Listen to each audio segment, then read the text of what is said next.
விஜய் கண்டிப்பாக வருவார். விஜய் வந்தால் நல்லாயிருக்கும். எல்லாரும் எதுவும் பண்ணினதில்ல, மனசுக்கு திருப்தியான எதுவும் எங்களுக்கு கொடுக்கல. அதனால் டிஃப்ரெண்ட்டாக இருக்கணும், புதுசாக ஒருத்தர் உருவாக்கணும். வந்தவங்களே வர வேண்டாம், எதுவும் பண்ணவும் இல்லை. அதனால் கண்டிப்பாக விஜய் வருவார், அதில் மாற்ற கருத்து இல்லை. மக்களுக்கு கண்டிப்பாக நன்மை செய்வார், நம்பிக்கை இருக்குது. எல்லாரும் பொதுமக்கள் அனைவருமே விஜய்க்கு ஓட்டு போட்டு விஜய் வர வைக்க வேண்டும். இல்லை, எல்லாருமே சினிமாவில் இருந்து தான் அரசியலுக்கு வந்திருக்காங்க. அவங்களும் அதனால அதுதான் இதுவும். ஜெயிச்சா நாடு நல்லாயிருக்கும். ஜெயிக்கணும், நாடு நல்லா இருக்கணும்னா விஜய் ஜெயிச்சு வரணும். சான்ஸே இல்லை. கமலுக்கு ஓட்டு போடலங்கிறதுனால கமல் சொல்லியிருப்பார். ஆனால் நாங்கள் விஜய்க்கு போடுவோம். கண்டிப்பாக இளைஞர்கள் போடுவாங்க. எப்படி வந்தாலும் எங்களுக்கு ஓகே தான். எல்லாமே மாறும், எல்லாமே மாறும். வந்துருவா, அவ்வளோதான். விஜய் கன்ஃபார்ம் வந்தால் சந்தோஷம். வரணும், வருவார். தமிழ்நாடு மக்களுக்கு எல்லாருக்குமே வணக்கம். அம்மாவோட ரெட்டலை கட்சி வந்தால் நல்லாயிருக்கும்னு நினைக்கிறோம். அம்மா நிறைய நலத்திட்ட உதவிகள் செஞ்சுருக்காங்க. அது இப்போவும் இருக்குது, அது நிறைய பேருக்கு பயன்படுறது இருக்குது. ஒரே எடுத்துக்காட்டு சொன்னால் அம்மா உலகம் தான். கண்டிப்பாக படிக்கிற குழந்தைங்களுக்கு எல்லாருக்குமே நல்லது பண்ணுவார். அவர் படிக்கிற நிறைய விஷயத்துக்கு உதவி பண்ணுவார்.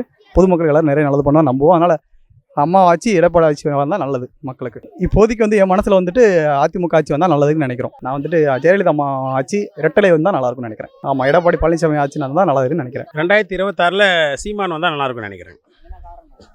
இல்லை, அவர் தொடர்ச்சியாக மக்கள் போராட்டங்கள் எல்லாமே முன்னெடுத்துருக்காரு. இப்போ இந்த பரந்தூர் விமானம் இருக்கட்டும், 8 வழிச்சாலையாக இருக்கட்டும், தொடர்ச்சியாக மக்களோட நிற்கிறாரு. மக்களுக்காக சிறைப்பட்டிருக்கிறாரு. மக்களாக நிற்கிற எளிய மக்களோட குரலாக அவர் ஒலிக்கிறாரு. அதனால் அவரோட குரல் மக்கள் சட்டசபையில் ஒலிக்கணும், தமிழ்நாட்டின் முதல்வர் ஆகணுன்றது தான் எங்களோட ஆசை. இல்லை, அதுதான் பேசிகிட்டே இருக்கிறோன்னா நம்ம இப்போ அதிகாரத்தை கையில் என்றைக்கு நம்ம கொடுக்குறோமோ அன்றைக்கி தான் அது அதிகாரத்தை கையில். அதான் அம்பேத்கர் என்ன சொல்கிறாரு, அனைத்து துன்பப்படுங்கள சாவி ஆட்சி அதிகாரம்னு சொல்கிறாரு. அப்போ அந்த அதிகாரத்தை நோக்கி தான் அவர் பயணிக்கிறாரு. மக்கள் நம்பி அவருக்கு வாக்கு செலுத்தும் போது நிச்சயமாக அந்த அதிகாரத்தை வச்சுக்கிட்டு மக்கள் வரி பணத்தை மக்களுக்காக நல்ல விதமாக செய்வார். இல்லை, அவதூறுகள் சந்திக்காத தலைவர்கள் யாருமே இல்லை. அதனால் இந்த அரசியலில் அவதூறை அதாவது நம்ம எடுத்து வைக்கிற கருத்துக்களை பதில் சொல்ல முடியாமல் அவதூறை கையில் எடுப்பாங்க. அதனால் அதெல்லாம் ஒரு பொருட்டே கிடையாது. எப்போலாம் தேர்தல் வருதோ அப்போலாம் தனிப்பட்ட தாக்குதல் அவர் மேலே நடந்துருக்குது நம்ம பார்க்குறோம். அதனால் அதெல்லாம் ஒன்றும் இல்லை, எல்லாம் கடந்து போவோம். நீதிமன்றத்தில் அணுகியிருக்கிறாங்க, அதெல்லாம் ஒன்றும் பிரச்சனை இல்லை. இல்லை, அது மக்கள் தான் முடிவு பண்ணணும். இப்போ அவங்க தொடக்கத்தில் 2016 தேர்தல் செஞ்சுட்டாங்க. 1.1 விழுக்காடு, அதுக்கப்புறம் 4, 6, இப்போ 8. எந்த ஒரு கட்சியோடையும் கூட்டணி வைக்காமல், ஓட்டுக்கு காசு கொடுக்காம, மக்களுக்கு 100-200 கொடுத்து கோட்டர் பிரியாணி இல்லாமல் இப்போ தனிப்பட்ட கட்சியாக நின்று அங்கீகாரம் பெற்றிருக்கிறாங்க. இது அடுத்தடுத்து கண்டிப்பாக முன்னேறும், கண்டிப்பாக வாய்ப்பு இருக்குது. இந்த பெரிய பணபலத்துக்கிட்ட நம்ம மக்கள் சக்தியாக நிற்கிறது ஒரு கடுமையான சவால் தான். இருந்தாலும் நம்பிக்கையோடு தான் அவர் நிற்கிறாரு. கண்டிப்பாக மக்கள் அதுக்கு ஆதரவு கொடுப்பாங்க. விஜய்க்கு ஆதரவு இருக்குது. அவரால் ஓட்டை பிரிக்க முடியும். ஏன்னா அவருக்கு கட்டமைப்பு தான் உருவாக்கிட்டு வர்றாரு. நிறைய இளைஞர்கள் இருக்கிறாங்க. ஆனால் ஆட்சி அதிகாரத்தை வர அளவுக்குன்னா அது இல்லை, அந்த அளவுக்கு இல்லை. அவர் வந்தாருன்னா ஒரு 5-10 விழுக்காடு வாங்க வாய்ப்பு இருக்குது. வாக்கு பிரிக்கலாம். திமுகலேருந்து வாக்கு பிரிக்கலாம், அதிமுகலேருந்து பிரிக்கலாம், நாம் தமிழர்லேருந்து பிரிக்கலாம், பிஜேபிலேருந்து பிரிக்கலாம். ஆனால் ஆட்சி அதிகாரம் வர அளவுக்கான வாக்கு விழுக்காடு வாங்குறது கஷ்டம்தான். சீமான் யார் முதல்வர் வரதோட ஒரு சேஞ்ச் இருந்தால் பெட்டராக இருக்கும் தான் நாங்கள் நினைக்கிறோம். ஏன்னா திருப்பி ஏடிஎம்கே டிஎம்கே இதே பார்த்து கொஞ்சம் போர் அடிச்சு போச்சு. பட்டு என்னென்னா ஆஃப்டர் ஜெயலலிதா எம்ஜிஆருக்கு அப்புறம் ஒரு சரியான தலைவர்கள் இன்னும் நம்ம பார்க்கல. பட் அந்த மாதிரி யாராவது வந்தால் வி வெல்கம். எனக்கு தெரிஞ்சு இது நான் எந்த கட்சியும் சார்ந்தவன் அப்படின்னு சொல்ல, யார் நல்லா பண்ணுறாங்களோ, பொதுவாக மக்கள் ஊழல் இல்லாத நல்ல ஆட்சி யார் தராங்களோ அவங்க கண்டிப்பாக வந்தால் நல்லாயிருக்கும். ஒரு சான்ஸ் வேணால் பிஜேபி கொடுத்தா கொஞ்சம் நல்லா இருக்கும்னு என்னுடைய இது. அதனால் நான் பிஜேபின்னு நான் சொல்லலை, ஒரு சான்ஸ் கொடுக்கலாம். அது அண்ணாமலை, ஏன்னா அண்ணாமலை நல்லா படித்தவர், நல்ல அறிவாளி, நல்ல திறமைசாலி. அவர் பிறக்கச்சேவே ஒரு ஏழ்மை குடும்பத்தில் தான் வந்தார். அவர் ஒரு பணம் அந்த மாதிரி அவருடைய போக்கை பார்த்தா அப்படி தான் இருக்குது. நல்லா பண்ணுவார்னு, ஒரு நல்ல ஆட்சி கொடுப்பாருன்னு ஒரு நம்பிக்கை இருக்குது. மக்களும் கொஞ்சம் இதை சிந்திக்கணும், இனிமேலாவது கொஞ்சம் சிந்திக்கணும். அதுதான் நான் சொல்ல விரும்புகிறேன். வரலாம். அவங்களுக்கும் நான் வரக்கூடாதுன்னு சொல்ல. ஜனநாயகத்தில் எல்லாருக்குமே உரிமை இருக்குது. பட் மக்கள் சிந்திச்சு ஒரு நல்ல ஆட்சியை தருமாறு தான் நான் கேட்டுக்கிறோம். ஏன்னா திருப்பி இவங்களே தான் ஆண்டுட்டு இருக்காங்க. ஸோ இது ஒரு மாற்றுக்கு வந்ததுன்னா கொஞ்சம் யாராக இருந்தாலும் நல்லா இருக்கும்னு என்னுடைய கருத்து. 2026 மீண்டும் இன்றைய தமிழக முதல்வர் மு.க. ஸ்டாலின் அவர்கள் தான் வரணும் மக்கள் எதிர்பார்க்குறாங்க. நான் சொல்லலை இதை. ஏன்னா அந்தளவுக்கு ஆட்சி திறம்பட செய்கிறாங்க. இப்போ பார்த்தீங்கன்னா மகளிர் உரிமை திட்டம், ரெண்டாவது பார்த்தீங்கன்னா மகளிருக்கு பஸ் பயணத்தில் பார்த்தீங்கன்னா ஒரு மாதத்துக்கு எவ்வளோ சேமிக்கிறாங்கன்னு அவங்களுக்கு தான் தெரியும். ஏன்னா என்னை கேட்குறவங்க இன்னொரு மகளிர் கேட்டிங்கன்னா ஒரு அற்புதமான பதில் சொல்லுவாங்க. உண்மையாலுமே ஆட்சி ரொம்ப சிறப்பாக இருக்கிறதுனால மீண்டும் தமிழக முதலமைச்சர், இன்றைய முதலமைச்சர் 2026 அவர் தான் வருவார். அதுக்கப்புறம் 2031 கூட அவர் தான் வரக்கு வாய்ப்பு இருக்குது. இதில் எந்த விதமான மாற்று கருத்துமே இல்லை நண்பர்களே.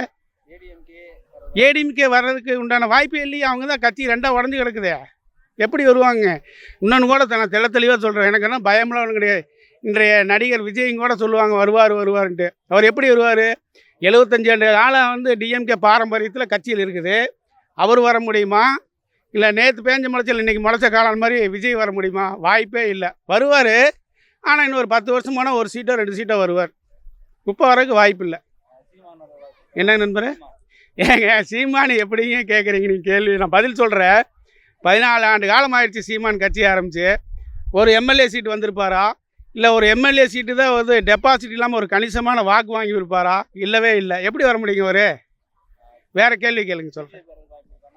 பிஜேபி எந்த காலத்திலும் தமிழ்நாட்டில் கால் ஊன்றதுக்கு உண்டான வாய்ப்பே இல்லை. என்ன காரணம்னா ஐயா மோடி நிறையா விஷயங்கள் சொன்னார். நான் ஆட்சிக்கு வந்தேனே அதை பண்ணுவேன் இதை பண்ணுவேன், எதுவுமே ஐயா பண்ணவே இல்லை. ஏன்னா இன்றைக்கி தமிழ்நாட்டில் மத்திய நிதியமைச்சர் இருக்கிறாங்க. அவங்க அந்த பெண் அமைச்சர் தமிழ்நாட்டுக்கு தேர்ந்தவங்க தான். தமிழ்நாட்டுக்கு நிதி கொடுக்கறனாவே அவங்களுக்கு ரொம்ப ஒரு கசப்பான அனுபவமாக இருக்க மாட்டேங்குது. மும்மொழி கொள்கை திட்டம்னு உருவாக்கணும்னு நினைக்கிறாங்க. அது நடக்கவே நடக்காது. ஏன்னா அந்த காலத்துலேருந்து பெரியார் மன்னாவும் கொண்டு வந்த இருமொழி கொள்கை தான். 2026 என்னை கேட்க வேண்டாம் நம்புற, யாரை கேட்டீங்கனாலும் மு.க. ஸ்டாலின் அவர்கள் தான் வருவார்னு சொல்லுவாங்க. தெளிவாக சொல்லுவாங்க. என்னை கேட்கவே வேண்டாங்க, யாரை கேட்டிங்களோ அதான் சொல்லுவாங்க. 100க்கு 89% 90% அதுதான். ஏன்னா 200 வெல்வோன்னு சொல்லியிருக்கிறாங்க. 200ஐயும் தாண்டி வெல்றதுக்குண்டான வாய்ப்பு இருக்குது. தளபதி வந்தால் நல்லா இருக்கும்னு எனக்கு தோணுது. விஜய் தளபதி விஜய் டிவிக்கு. என்ன காரணம்னா எல்லாருக்கும் ஒரு வாய்ப்பு கொடுப்பேன். இப்போதைக்கு அவர் சினிமா விட்டு அரசியல் வந்திருக்காரு. இனிமேலும் நல்லது பண்ணுவாருன்ட்டு ஒரு நம்பிக்கை இருக்குது. ஒரு வாய்ப்பு கொடுத்து தான் பார்ப்பேன். தனித்தினால வர்றதுக்கு வாய்ப்பு இருக்குது. விஜய் வந்தால் நல்லாயிருக்கும். எடப்பாடியார் திருப்பி ஆட்சி அமைச்சா நல்ல மக்களுக்கும் நல்ல ஒரு ஆட்சி அமையும்னு சொல்லி நான் எதிர்பார்க்குறேன்.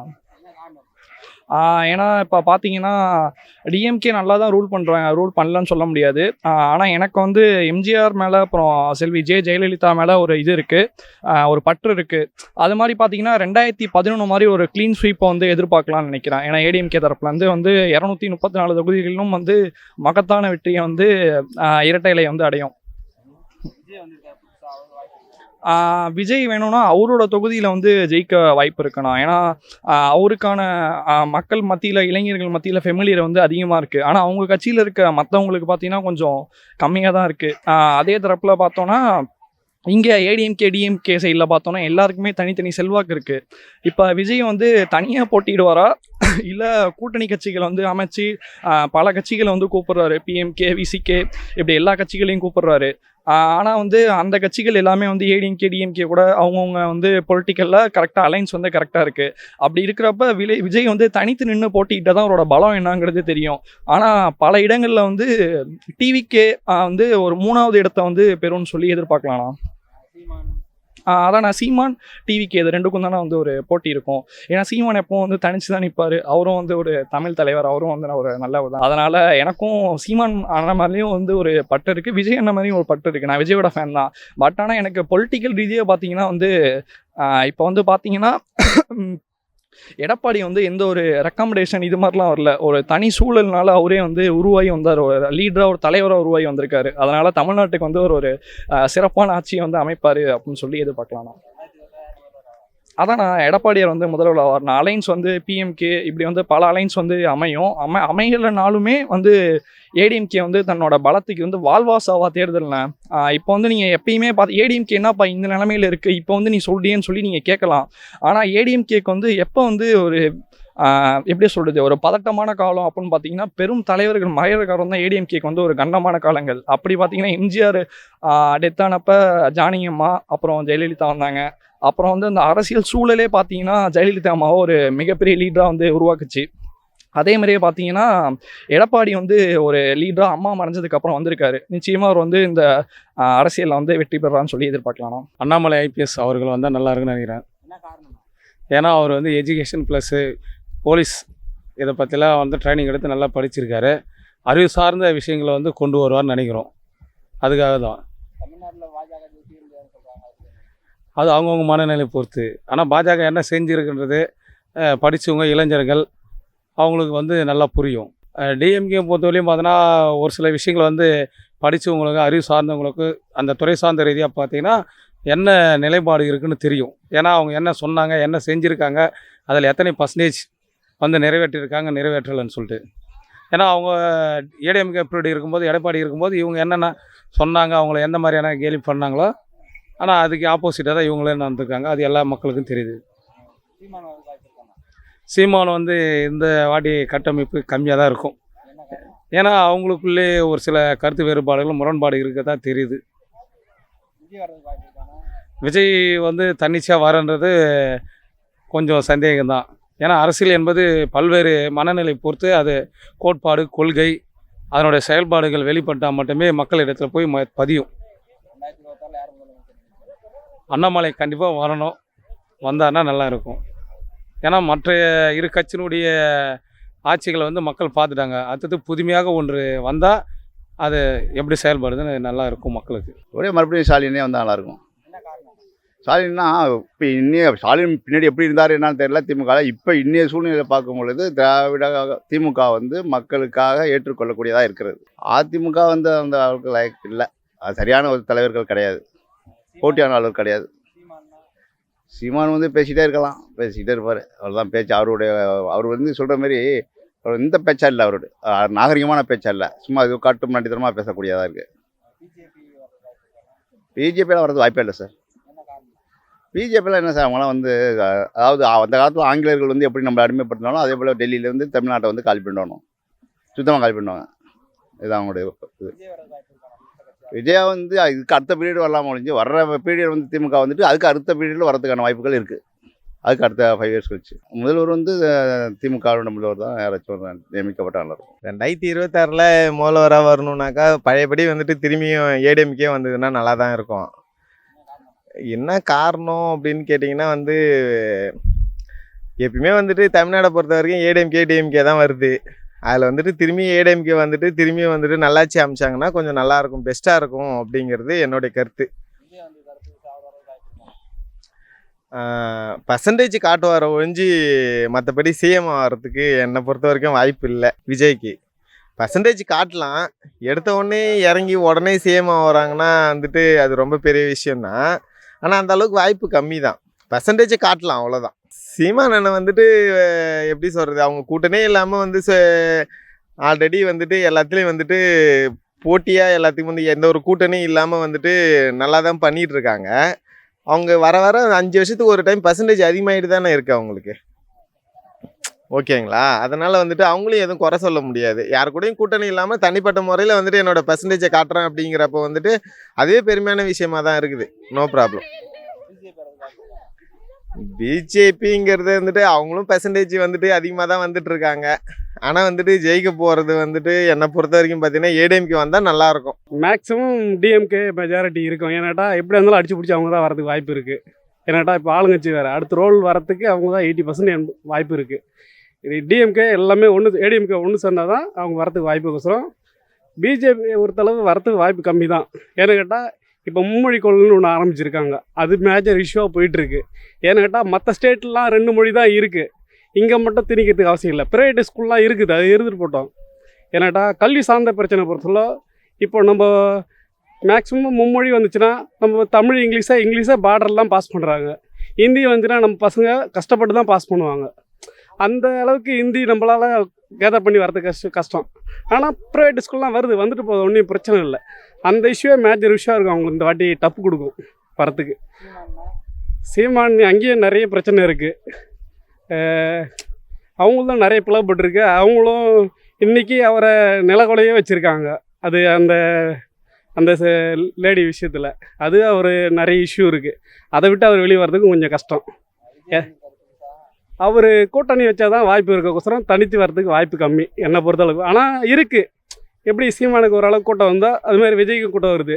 விஜயகாந்த் அளவுக்கு விஜய்க்கு கொஞ்சம் கம்மி தான். ஆனால் விஜய்க்கு கூட்டணி சேர்ந்தால் தான் இந்த வாட்டி வாய்ப்பு இருக்கோசரம் தனித்து வாய்ப்பு இல்லை. ஏடிஎம்கேல எல்லாம் பிளவுபட்டு இருக்குது. அது ஒரு எல்லாமே ஒன்று சேர்ந்தால் தான் அவங்களால ஒரு 60-70% வர முடியும். ஆனால் இந்த வாட்டி அவங்க ஒன்று சேர்ந்தால் தான் வாய்ப்பு இருக்கோசரம், மற்றபடி வாய்ப்பு கம்மி தான்.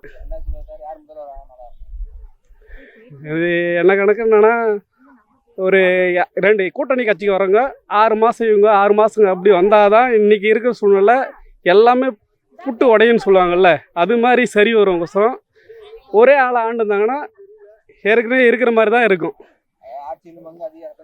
ஆமாம், அதுமாரி கொடுக்கணும். அதுமாரி கொடுத்தா தான் கூட்டணி வரவங்க அடுத்த இன்னும் 6 மாதமா அடுத்த 6 மாதம் இன்னொருத்தவங்க வந்தால் தான் யார் குறை இருக்காங்களோ அதை அடுத்த வாட்டி நிறைய பண்ணுவாங்க. இது பண்ணியிருக்கேன்னு சுட்டி காமிக்கிறதுக்கு ஈஸியாக இருக்கும். அது சரி பண்ணுறதுக்கு இது பண்ண முடியும், ஈஸியாக இருக்கும். மற்றபடி மெஜாரிட்டி வரவங்க அவன் தான் இருப்பான்னு சொன்னாங்கன்னா கடைசி வரலும் இப்படி தான் இருக்கும். என்னை பொறுத்தளவு இன்றைக்கி இதில் எப்படி இருந்தாலும் லீடிங்கில் டிஎம்கே தான் வரும். ஏன்னாட்டா இவங்க எல்லாமே ஒன்றுபட்டால் தான் இந்த விஜய் கட்சியும் ப்ளஸ் ஏடிஎம்கே அதுமாரி மேஜர் கட்சி கூட கூட்டணி வச்சா தான் அவங்க வருவாங்க ரோலில். அப்படி இல்லையா கடைசி வரல இவங்க தான் வரதுக்கு வாய்ப்பு இருக்குது. ஏன்னாட்டா பிஜேபி பொறுத்தளவுக்கு வரதுக்கு கம்மி தான். 1 தொகுதி 2 தொகுதி தான் எப்பவுமே வர முடியும். அதுவே கஷ்டம் இந்த வாட்டிங்கெலாம். ஏன்னாட்டா அந்த மும்மொழி கொள்கை தான் எங்கேயோ புட்டு அடிப்பாங்க.